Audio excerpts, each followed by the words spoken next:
অনুষ্ঠানের শুরুতেই কোরআন থেকে তেলাওয়াত, পবিত্র কোরআন থেকে তেলাওয়াত করবে আমাদের শিক্ষার্থী সাফা পরিশীল তোয়া।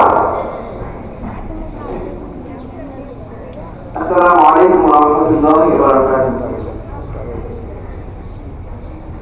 আউযু বিল্লাহি মিনাশ শাইতানির রাজীম।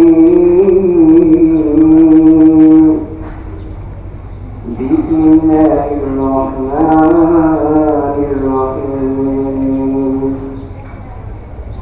واستكبر هو وجنوده في الأرض بغير الحق وظنوا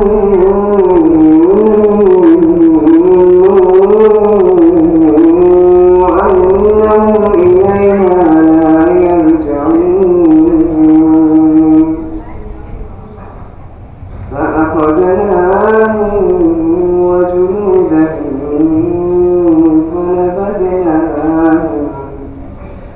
فنبذناهم في اليم فانظر كيف كان عاقبة الظالمين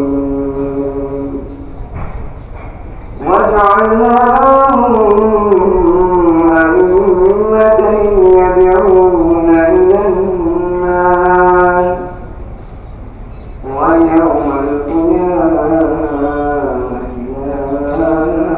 ينصرون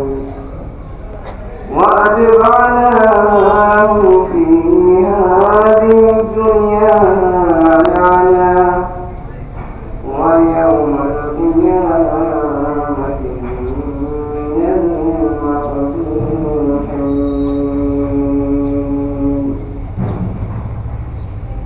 ঈর্ষা করছে। আর ফিরআউন ও তার সেনাবাহিনী অন্যায়ভাবে জমিনে অহংকার করেছিল এবং তারা মনে করেছিল যে তাদেরকে আমার নিকট ফিরিয়ে আনা হবে না। অতঃপর আমি তাকে এবং তার সেনাবাহিনীকে পাকড়াও করলাম, তারপর তাদেরকে নিক্ষেপ করলাম সমুদ্রে।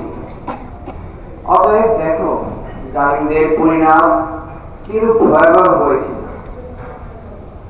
আর আমি নেতা বানিয়েছিলাম তাদের, কিন্তু তারা তো তাদের লোকদের জাহান্নামের দিকে আহ্বান করত এবং কিয়ামতের দিন তাদেরকে সাহায্য করার মতো কেউ থাকবে না।